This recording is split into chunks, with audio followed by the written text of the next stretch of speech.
ਬਿਸਮਿਲ੍ਲਾਹਿਰਰਹਿਮਾਨਿਰਰਹੀਮ। ਮੈਂ ਮੰਮਾ ਦਾ ਮੇਨ ਮਾਸ਼ਾਅੱਲਾ ਜੀ ਅੱਜ ਪੱਕਣ ਲੱਗੇ ਜੀ ਚਾਂਦ ਰਾਹ ਦੇ ਬੱਚਿਆਂ ਦੀ ਫਰਮਾਇਸ਼ ਤੇ ਅੱਜ ਪੱਕਣ ਲਈ ਜੀ ਖੀਰ। ਅੱਛਾ ਜੀ, ਦੁੱਧ ਪਾਵਾਂਗੇ ਬਾਜ਼ਾਰੀ, ਤੁਸੀਂ ਡੱਬੇ ਵਾਲਾ ਦੁੱਧ ਵੀ ਪਾ ਸਕਦੇ ਹੋ।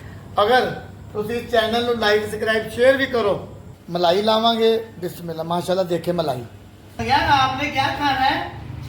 क्या क्या खीर ठंडी करके ਤੁਸੀਂ ਬਰਤਨ ਤੇ ਪਾਣੀ ਕਿਸੇ ਚ ਵੀ ਮਾਸ਼ਾਅੱਲਾ। ਦੇਖੇ ਖੀਰ ਦਾ ਕਲਰ, खूबसूरती, पार्लर माशाल्लाह जी, लंगर का काम है। अल्लाह देखें खीर मुकम्मल हो गई है। बिस्मिल्लाहिर्रहमानिर्रहीम। मैं मम्मा ਦਾ ਮੇਨ ਮਾਸ਼ਾਅੱਲਾ ਜੀ ਅੱਜ ਪੱਕਣ ਲੱਗੇ ਜੀ ਚਾਂਦ ਰਾਹ ਦੇ ਬੱਚਿਆਂ ਦੀ ਫਰਮਾਇਸ਼ ਤੇ ਅੱਜ ਪੱਕਣ ਲਈ ਜੀ ਖੀਰ।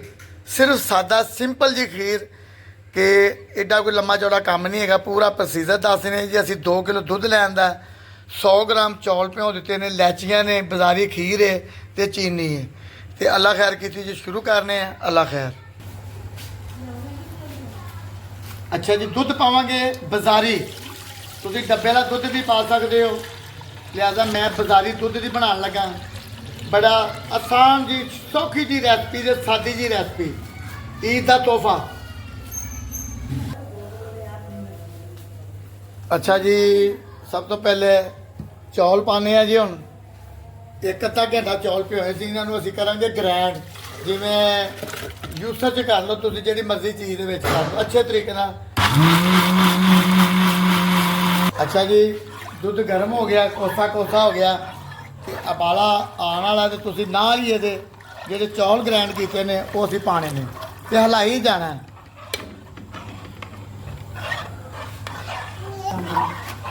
ਅੱਛਾ ਜੀ, 2 ਅਦਦ ਲੈਚੀਆਂ ਦਾਣੇ ਪਾ ਲੈਣੇ ਨੇ।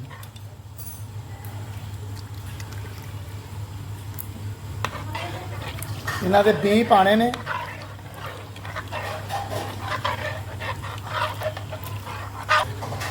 ਅੱਛਾ ਜੀ, ਮਾਸ਼ਾਅੱਲਾ ਦੁੱਧ ਨੂੰ ਗਰਮ ਹੋ ਰਿਹਾ ਹੈ, ਅਜੇ ਪਾਲਾ ਆ ਰਿਹਾ, ਹਲਕਾ ਜਿਹਾ ਆ ਰਿਹਾ। ਅਸੀਂ ਬਾਜ਼ਾਰੀ ਡੱਬਾ ਜਿਹੜਾ ਹੁੰਦਾ ਖੀਰ ਦਾ 2 ਤੋਂ 3 ਚਮਚ ਪਾਵਾਂਗੇ, ਇਸ ਕਰਕੇ ਕਿ ਬੱਚੇ ਜਿਹੜੇ ਸਾਦੀ ਖੀਰ ਨਹੀਂ ਪਸੰਦ ਕਰਦੇ। ਇਹਦੇ 'ਚ ਜ਼ਰਾ ਖੁਸ਼ਬੂ ਹੁੰਦੀ ਹੈ, ਇਹਦਾ ਇੱਕ ਆਪਣਾ ਜ਼ਾਇਕਾ ਹੁੰਦਾ, ਇੱਕ ਆਪਣਾ ਫਲੇਵਰ ਹੁੰਦਾ। ਇਹਦੇ ਵਿੱਚ ਬਦਾਮ ਨਹੀਂ ਹੁੰਦੇ ਨੇ, ਲਿਹਾਜ਼ਾ ਅਸੀਂ ਪਿਸਤਾ ਬਦਾਮ ਆਪਣੇ ਕੋਲੋਂ ਪਾਵਾਂਗੇ ਜੀ। ਅੱਲਾ ਖੈਰ ਜਿੰਨੇ ਵਾਸਤੇ ਰਹੇ। ਅਸਲ ਮਤਲਬ ਤੁਸੀਂ ਜਿਹੜੀਆਂ ਰੈਸਪੀਆਂ ਮੇਰੀਆਂ ਵੇਖਦੇ ਹੋ YouTube ਦੇ ਉੱਪਰ, ਇਹਦਾ ਮੇਨ ਮਤਲਬ ਜਿਹੜਾ ਮੈਂ ਤੁਹਾਨੂੰ ਉਹ ਵੀ ਦੱਸਣਾ। ਅੱਲਾ ਖੈਰ। ਅੱਛਾ ਜੀ, ਮਾਸ਼ਾਅੱਲਾ ਸਾਡਾ 2 ਕਿਲੋ ਦੁੱਧ ਹੈ ਤੇ 200 ਗ੍ਰਾਮ ਦੇ ਕਰੀਬ ਚੀਨੀ ਹੈ। ਇਹਨੂੰ ਹੁਣ ਅਸੀਂ ਹਲਾਈ ਜਾਣਾ। ਇਹਨੂੰ ਸਾਹ ਬਿਲਕੁਲ ਨਹੀਂ ਲੈਣ ਦੇਣਾ ਮੁਕੰਮਲ, ਜਿੰਨੀ ਦੇਰ ਹੁਣ ਤਿਆਰ ਨਹੀਂ ਹੁੰਦੀ। ਜਿਸ ਤਰ੍ਹਾਂ ਕਿ ਤੁਹਾਨੂੰ ਦੱਸਿਆ ਕਿ ਮੇਨ ਮਤਲਬ ਜਿਹੜਾ ਮਾਸ਼ਾਅੱਲਾ 4 ਤੋਂ 5 ਸਾਲ ਹੋ ਗਏ ਨੇ ਹਸਪੀਟਲ ਲੰਗਰ ਜਾਂਦੇ ਨੂੰ। 250 ਤੋਂ 300 ਬੰਦੇ ਦਾ ਲੰਗਰ ਪੱਕਦਾ, ਜਿਹਦੇ 'ਚ ਚੰਦ ਮੇਰੇ ਭੈਣ ਭਰਾ ਮੇਰੇ ਨਾਲ ਨੇ। ਅਗਰ ਮੇਰਾ ਭੈਣ ਭਰਾ ਕੇ ਰਲਣਾ ਚਾਹੁੰਦਾ ਤੇ ਬਿਸਮਿਲ੍ਲਾ, ਐਸੀ ਕੋਈ ਗੱਲ ਨਹੀਂ।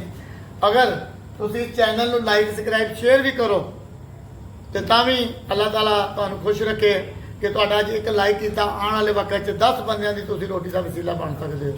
ਅੱਛਾ ਜੀ, ਮਾਸ਼ਾਅੱਲਾ ਇਹਨੂੰ ਅਸੀਂ ਹਲਾਈ ਜਾਣਾ। ਦੇਖੇ ਨਾ ਮਲਾਈ, ਇਹਦੀ ਮਲਾਈ ਆਈ ਜਾਏਗੀ, ਇਹਨੂੰ ਹਲਾਈ ਜਾਣਾ, ਬਿਲਕੁਲ ਹਲਾਈ ਜਾਣਾ, ਅੱਛੇ ਤਰੀਕੇ ਨਾਲ ਹਲਾਈ ਜਾਣਾ। ਜਿੰਨੀ ਦੇਰ ਗਾੜੀ ਨਹੀਂ ਹੁੰਦੀ, ਅੱਗ ਬਿਲਕੁਲ ਮੱਧਮ ਕਰ ਦੇਣੀ ਹੈ। ਮੱਧਮ ਅੱਗ ਤੇ ਇਹਨੂੰ ਹਲਾਣਾ ਜੀ। ਅੱਲਾ ਖੈਰ ਜੀ। ਅੱਛਾ ਜੀ, ਬਦਾਮਾਂ ਦੀ ਕਟਾਈ ਕਰਾਂਗੇ, ਪਿਸਤੇ ਦੀ ਕਟਾਈ ਕਰਾਂਗੇ। ਮਾਸ਼ਾਅੱਲਾ ਤੁਸੀਂ ਜਿਸ ਤਰ੍ਹਾਂ ਘਰ ਦੇ ਵਿੱਚ ਦੁੱਧ ਰੱਖਦੇ ਹੋ, ਤੁਸੀਂ ਦੁੱਧ ਨੂੰ ਉਬਾਲਾ ਦੇ ਕੇ ਫ੍ਰਿਜ 'ਚ ਰੱਖੋ ਤੇ ਮਾਸ਼ਾਅੱਲਾ ਕਿੱਡੀ ਮੋਟੀ ਮਲਾਈ ਹੈ। ਦੇਖੇ ਤੁਸੀਂ ਇਹ ਹੁਣ ਖੀਰ ਦਾ ਹੋਰ ਮਜ਼ੀਦ ਜ਼ਾਇਕਾ ਲੈਣਾ ਨਾ, ਤੇ ਜਿਹੜੀ ਦੁੱਧ ਦੀ ਮਲਾਈ ਅਗਰ ਤੁਹਾਡੇ ਕੋਲ ਫ੍ਰੀਜ਼ਰ ਹੋਈ ਪਈ ਹੈ ਤੁਸੀਂ ਉਹ ਵਿੱਚ ਪਾਓ। ਮੈਂ ਦੁੱਧ ਦੀ ਮਲਾਈ ਲਾਵਾਂਗਾ, ਬਦਾਮ ਕਟਾਈ ਕਰਾਂਗਾ, ਪਿਸਤਾ ਕਟਾਈ ਕਰਾਂਗਾ ਤੇ ਦੁੱਧ ਦੀ ਮਲਾਈ ਵਿੱਚ ਪਾਉਂਦੇ ਹਾਂ ਜੀ ਲਾ ਕੇ। ਬਹੁਤ ਅੱਛਾ ਜ਼ਾਇਕਾ ਬਣੇਗਾ। ਅੱਲਾ ਖੈਰ ਜੀ। ਅੱਛਾ ਜੀ, ਦੁੱਧ ਅਸੀਂ ਲੈਣ ਦਾ ਲਾਗੇ, ਮਲਾਈ ਲਾਵਾਂਗੇ। ਬਿਸਮਿਲ੍ਲਾ ਮਾਸ਼ਾਅੱਲਾ। ਦੇਖੇ ਮਲਾਈ, ਠੀਕ ਹੈ ਜੀ। ਸੋਹਣੀ ਰੈਸਪੀ ਤੇ ਪਿਆਰੀ ਰੈਸਪੀ, ਹਲਾਈ ਜਾਣਾ ਇਹਨੂੰ। ਮਲਾਈ ਸੋਹਣੀ ਪਾਉਣੀ ਹੈ ਜੀ ਵਿੱਚ। ਖੀਰ ਦਾ ਜ਼ਾਇਕਾ ਲੈਣਾ ਤੇ ਅਗਰ ਤੁਹਾਨੂੰ ਲੱਗਦਾ ਕਿ ਖੀਰ ਬਹੁਤ ਜ਼ਿਆਦਾ ਗਾੜੀ ਹੋ ਰਹੀ ਹੈ ਤੇ ਤੁਸੀਂ ਫਿਰ ਦੁੱਧ ਪਾ ਸਕਦੇ। 2 ਕਿਲੋ ਦੁੱਧ ਜੀ, 200 ਗ੍ਰਾਮ ਚੀਨੀ, ਕੋਈ 50 ਗ੍ਰਾਮ ਦੇ ਕਰੀਬ ਚੌਲ ਗ੍ਰਾਈਂਡ ਕੀਤੇ, 2 ਲੈਚੀਆਂ, 1 ਡੱਬਾ ਖੀਰ ਦਾ। ਅੱਲਾ ਖੈਰ ਜੀ, ਇਹਨੂੰ ਹਲਾਈ ਜਾਣਾ ਹੈ।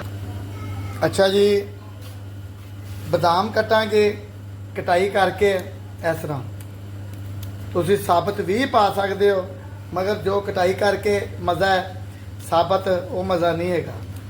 ਉਹ ਤੁਹਾਡੀ ਆਪਣੀ ਮਰਜ਼ੀ ਹੈ, ਬਦਾਮ ਤੁਸੀਂ ਕਿੰਨੇ ਪਾਣੇ ਨੇ। ਸੁੱਕੇ ਮੇਵਾ ਹੈ, ਸੁੱਕਾ ਇਹਨੂੰ ਜਿੰਨਾ ਮਰਜ਼ੀ ਪਾ ਸਕਦੇ ਹੋ। अच्छा जी, माशाल्लाह जी, बकरे देख रही है।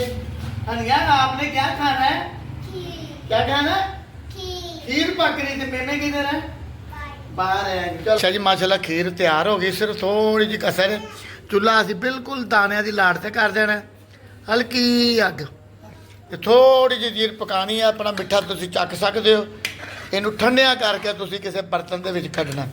अल्लाह खैर जी। अच्छा जी, असी इस बॉल दे विच खीर कढांगे जी, ਇਹਦੀ ਡੈਕੋਰੇਸ਼ਨ ਕਰਾਂਗੇ। ਮਾਸ਼ਾਅੱਲਾ ਜੀ, ਖੀਰ ਦੀ ਰੰਗਤ ਦੇਖੋ। ਮਾਸ਼ਾਅੱਲਾ ਬਿਲਕੁਲ ਖੀਰ ਸਾਡੀ ਤਿਆਰ ਹੋ ਰਹੀ ਹੈ। ਪਹਿਲੇ ਉਹਨੂੰ ਹਲਕਾ ਆਸਤਾ ਅੱਗ ਤੇ ਕੀਤਾ, ਫਿਰ ਉਹਨੂੰ ਅਸੀਂ ਮਾਸ਼ਾਅੱਲਾ ਤੇਜ਼ ਅੱਗ ਤੇ ਕੀਤਾ। ਹੁਣ ਅਸੀਂ ਇਹਨੂੰ ਅੱਗ ਬੰਦ ਕਰਾਂਗੇ ਥੋੜੀ ਦੇਰ ਲਈ। ਉਸ ਤੋਂ ਬਾਅਦ ਅੱਲਾ ਖੈਰ ਕੀਤੀ ਇਹਨੂੰ ਠੰਡਿਆ ਕਰਕੇ ਕਿਸੇ ਬਰਤਨ 'ਚ ਪਾਉਂਦੇ ਤੇ ਪਾਰਲਰ ਲੈ ਕੇ ਜਾਣਾ। ਅੱਲਾ ਖੈਰ, ਅੱਲਾ ਕਬੂਲ ਕਰੇ ਸਾਰਾ ਸਿਲਸਿਲਾ ਤੇ ਨਿਜ਼ਾਮ। ਖੀਰ ਗਈ ਸਾਡੀ ਤਿਆਰ ਹੋ। ਅੱਲਾ ਸਭ ਦੀ ਖੈਰ, ਆਮੀਨ।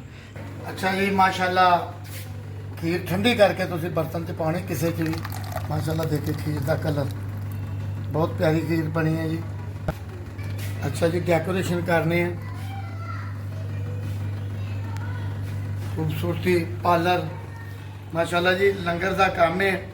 नाल जो कुछ भी मैनू हल्का फुल्का आंदा है, हल्कियां फुल्कियां रेसिपियां जड़ियां जिस तरह दी सोहनियां रेसिपियां देईदियां ने। बस चैनल को लाइक कर लिया करो, सबसक्राइब कर लिया करो। अल्लाह खैर जी, अल्लाह ताला सब की खैर करे, आमीन। माशाल्लाह देखें खीर मुकम्मल हो गई। इन्होंने असीं फ्रिज च रखांगे, ठंडी करांगे। सवेरे अल्लाह खैर की ईद की नमाज पढ़ के इन्हें शुरू करांगे। अल्लाह खैर।